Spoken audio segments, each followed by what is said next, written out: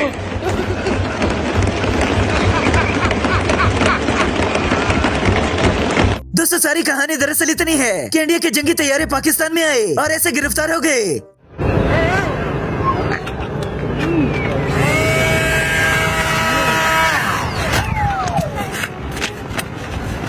लैलन vetch लो, सुक्कियां रोटियां vetch लो, पित्तल silver tin डब्बा वेच लो, रद्दी किताबां वेच लो, अड्डे वालियां जुत्तियां जॉगर बूट वेच लो, पानी वाले पैप वेच लो। अता तरड़ खुद ही शर्मिंदा होकर शुक्रिया अदा करने लगे कि तरीके इंसाफ वालों ने मुझे गैरत दिला दी।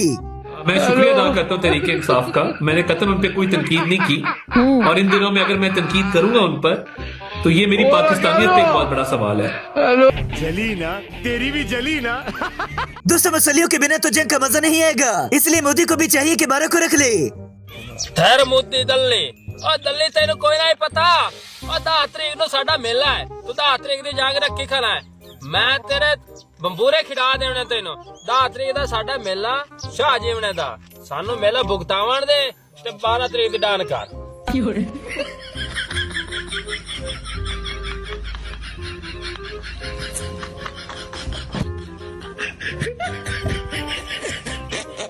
भारत के खिलाफ मुगल आजम की आवाज नहीं निकलती और सलामी देने के लिए जज्बाती हो जाते हैं। वक्त था कि हम इन सिपाहसलारों को, इन सिपाहियों को, इन अफसरों को, इनको सलाम पेश करें कि ये पाकिस्तान के हीरोज हैं। पाकिस्तानी बॉर्डर के पास मूंछों वाले तगड़े जवान खड़े करते हैं जबकि दूसरी जानिब ऐसे खड़े होते हैं।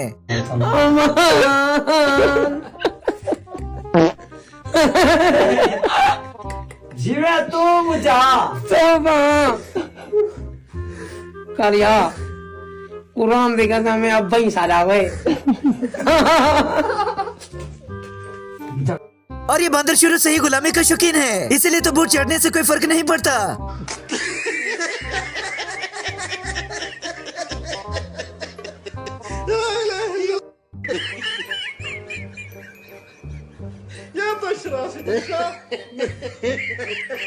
अब 2035 में दिल्ली की दीवारों पर भी लिखा जाएगा कि मुझे क्यों निकाला।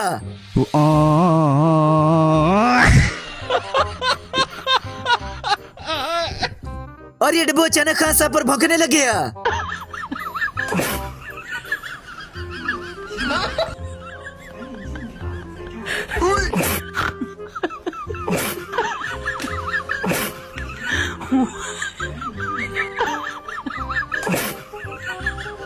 दोस्तों आजकल कबाड़िया पाकिस्तान के अलावा लंदन के अंदर भी पाए जाते हैं। सारा मेला फिर के वेख लो इहदे नाल दा किन्नो माटे दा जूस ना कोई बनावे ना कोई बेचे। छोटा गिलास 10 रुपए दा, वड्डा गिलास 20 रुपए दा। चाचा पीवे, ताया पीवे। छोटा गिलास 10 रुपए दा, वड्डा गिलास 20 रुपए दा। दोस्तों जेदा जी एक बार फिर से हथियार वाला मामला लेकर मैदान में आ गए। ਆਪਣਾ ਆਪਣਾ ਹਥਿਆਰ ਤਿਆਰ ਕਰ ਲਓ ਤੇਲ ਲਾ ਕੇ। ਹਾਂ ਜੀ, ਉਹਨਾਂ ਕਾ ਤੇਲ ਛਿਲ ਲਾਓ ਹਥਿਆਰਾਂ ਨੂੰ। ਉਹਨਾਂ ਲਫ਼ਜ਼ ਇਸਤੇਮਾਲ ਕੀਤਾ ਅੰਗਰੇਜ਼ੀ ਦਾ ਵੈਪਨ। ਵੈਪਨ ਮਤਲਬ ਅਸਲਾ, ਅਸਲਾ ਮਤਲਬ ਪੰਜਾਬੀ ਚ ਹਥਿਆਰ। ਹਥਿਆਰ ਹੋ ਸਕਦਾ ਤੁਹਾਡਾ ਜ਼ਾਹਿਰ ਹੈ ਕਿਸੇ ਕੋਲ ਹੱਥ ਵਾਲਾ ਹਥਿਆਰ ਹੋ ਸਕਦਾ ਹੈ।